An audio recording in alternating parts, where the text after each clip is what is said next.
Start গো। হ্যাঁ চলো।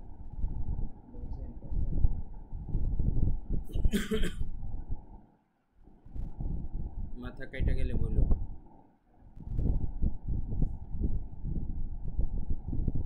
আসসালামু আলাইকুম ওয়া রাহমাতুল্লাহি ওয়া বারাকাতুহু।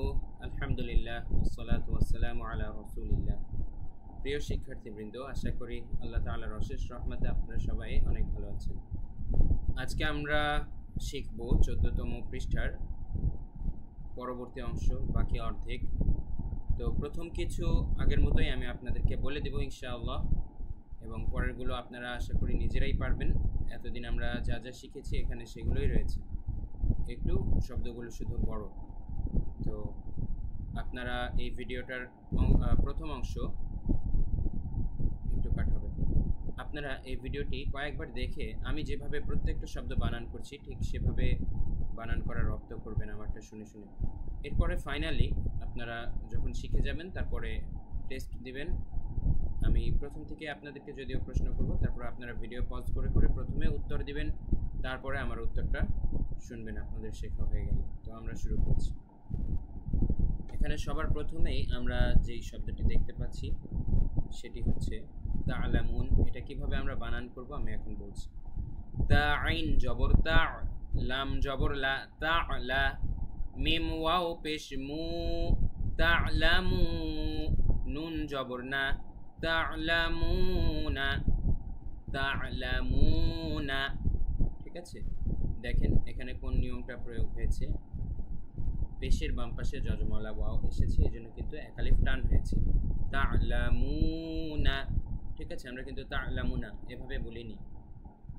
পেশের বাম পাশে যজমওয়ালা ওয়াও এসেছে, সেজন্য আমরা একালিফ টান দিয়েছি। এই নিয়মগুলো কিন্তু আপনাদের খুব সচেতনভাবে মনে রেখেই পড়তে হবে। তা'লামুনা। তারপরে ইয়াশিন জবর ইয়াশ, তা জবর তা, ইয়াশতা, হা ওয়াও পেশ হু, ইয়াশতাহু, নুন জবর না, ইয়াশতাহুনা। ঠিক আছে, ইয়াশতাহুনা, ইয়াশতাহুনা। তো ইয়াশতাহুনা এখানেও কিন্তু পেশের বাম পাশে যজমওয়ালা ওয়াও এসেছে, এজন্য একালিফ টান হয়েছে। তো একইভাবে আপনারা এটা বলুন। আমি 4-5 সেকেন্ড সময় দিচ্ছি বলার জন্য, আপনারা ভিডিও পজ করে সময় নিন প্রয়োজনে। এখন আমি সঠিক উত্তরটা বলে দিচ্ছি, এটা কি কেমন হবে এটার উত্তর। এখন আমি সঠিক উত্তরটা বলে দিচ্ছি, এটার উত্তরটা কেমন হবে। মিম নুন পেশ মুন, শিন জের শি, মুনশি, হামজা ওয়াও পেশ উ, মুনশি উ, নুন জবর না, মুনশি উ না। ঠিক আছে, মুনশি উ না। আপনারা যদি ঠিক আমার মতো বলে থাকেন তাহলে আপনাদের উত্তর সঠিক। এখন আবার একটু মনে করিয়ে দিই, আমরা যে এখানে মুনশিউনা, মুনশিউনা না বলে মুং বললাম, একটু গুণনা করেছি।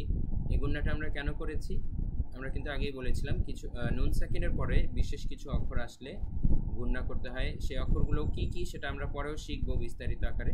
তবে আপাতত যেহেতু শিন এসেছে এটা মাথায় রাখবেন, নুন সাকিনের পরে যদি শিন আসে সেক্ষেত্রেও কিন্তু সবসময় নুন সাকিনের উপরে গুণনা করতে হবে। ঠিক আছে, এবং এরকম 15টি অক্ষর আছে টোটাল, যে 15টি অক্ষর আসলে নুন সাকিনের পরে তখন আমাদের গুণনা করতে হবে। তো 15টি অক্ষর কি কি আমি আপনাদেরকে বলেই দিচ্ছি।